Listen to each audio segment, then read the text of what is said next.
നിങ്ങളെല്ലാവരോടൊപ്പം ഈ വികസിത കേരളം കൺവെൻഷനിൽ പങ്കെടുക്കാൻ കഴിഞ്ഞതിൽ എനിക്ക് വളരെ സന്തോഷമുണ്ട്.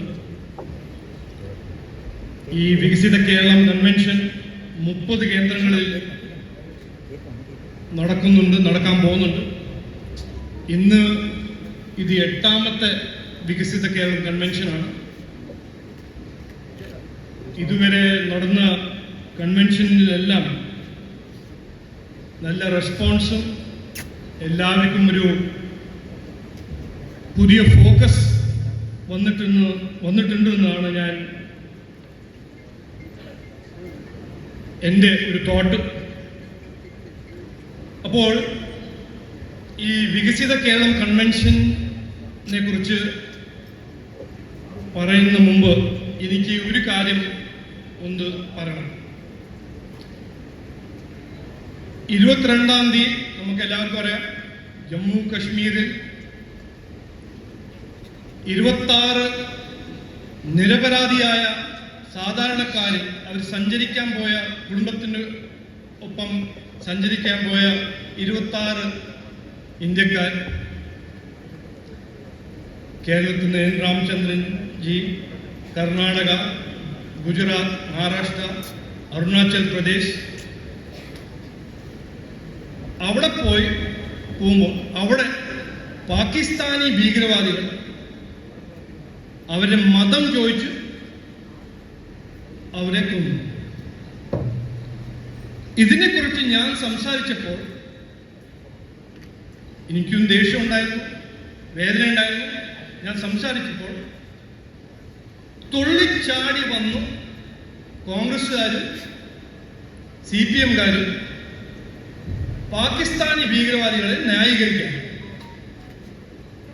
അപ്പൊ ഞാൻ അവരോട് ന്യായീകരിക്കണ്ടെന്ന് പറഞ്ഞു. ഇത് ഒറ്റക്കെട്ടായിട്ട് നമുക്ക് എല്ലാവർക്കും ഭീകരവാദത്തിന്റെ എതിരെ ഒരു ഫൈറ്റ് ആക്കണം എന്ന് പറഞ്ഞപ്പോൾ ഇന്നലെ ഒരു കോൺഗ്രസ് നേതാവ് പറഞ്ഞു, അല്ല, രാജീവ് ചന്ദ്രശേഖരന് കേരള രാഷ്ട്രം അറിയില്ല, രാജീവ് ചന്ദ്രശേഖരന് മലയാളം അറിയില്ല, അതുകൊണ്ട് ഞങ്ങൾ ന്യായീകരിക്കുന്നത് അദ്ദേഹത്തിന് മനസ്സിലായിട്ടില്ല. അപ്പൊ ഞാൻ ഇന്ന് പറയാൻ ആഗ്രഹിക്കുന്നത്, നിങ്ങൾ എല്ലാവരോടൊപ്പം നിങ്ങൾ മുമ്പിലും മാധ്യമക്കാരോട് പറഞ്ഞു, അത് ശരിയാണ്. ഞാൻ ഈ 10-60 കൊല്ലം ജനങ്ങളെ വഞ്ചിച്ച് അഴിമതിയും പീഡന രാഷ്ട്രീയം എനിക്ക് അറിയില്ല. അത് കോൺഗ്രസിന്റെ രാഷ്ട്രമാണ്, അത് CPM-ന്റെ രാഷ്ട്രമാണ്.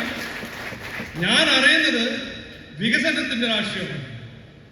ഞാൻ ഒരു അവസരങ്ങളും തൊഴിലും നിക്ഷേപം അറിയുന്ന രാഷ്ട്രീയമാണ്. ഞങ്ങൾ BJP ചെയ്യുന്ന രാഷ്ട്രീയം, ജനങ്ങളെ സേവിക്കാനും ജനങ്ങൾക്ക് വേണ്ടി പ്രവർത്തിക്കുന്ന രാഷ്ട്രീയമാണ് ഞങ്ങൾ അറിയുന്നത്.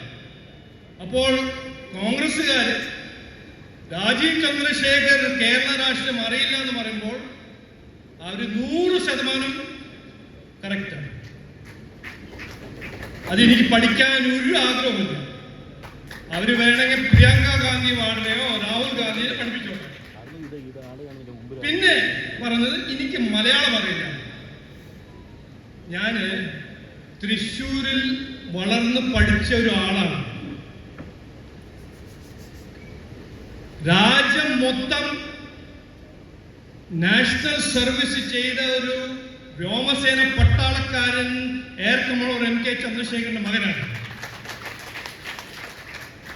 അപ്പൊ എനിക്ക് മുണ്ടുകൊടുക്കാനും അറിയും, വേണമെങ്കിൽ മുണ്ടി കുത്തി വെക്കാനും അറിയും, മലയാളം സംസാരിക്കാനും അറിയും, മലയാളത്തിൽ തെറി പറയാനും അറിയും. ജനങ്ങൾക്ക് വികസന സന്ദേശം മലയാളത്തിൽ പറയാനും അറിയും. അപ്പോൾ എന്നെ പഠിപ്പിക്കരുത്. ഞാനിവിടെ പഠിക്കാൻ കോൺഗ്രസിൽ നിന്നും CPM നിന്നല്ല വന്നിരിക്കുന്നത്. ഇവിടെ വന്നിരിക്കുന്നത് ജനങ്ങളെ ജീവിതത്തിൽ വ്യത്യാസം കൊണ്ടുവരാനും അതിനുവേണ്ടി അധികാരം പിടിച്ചില്ലെങ്കിൽ ഞാൻ അങ്ങനെ മടങ്ങിപ്പോയില്ലെന്നും ഞാൻ അന്ന് പറഞ്ഞു, ഇന്നും പറയുന്നു.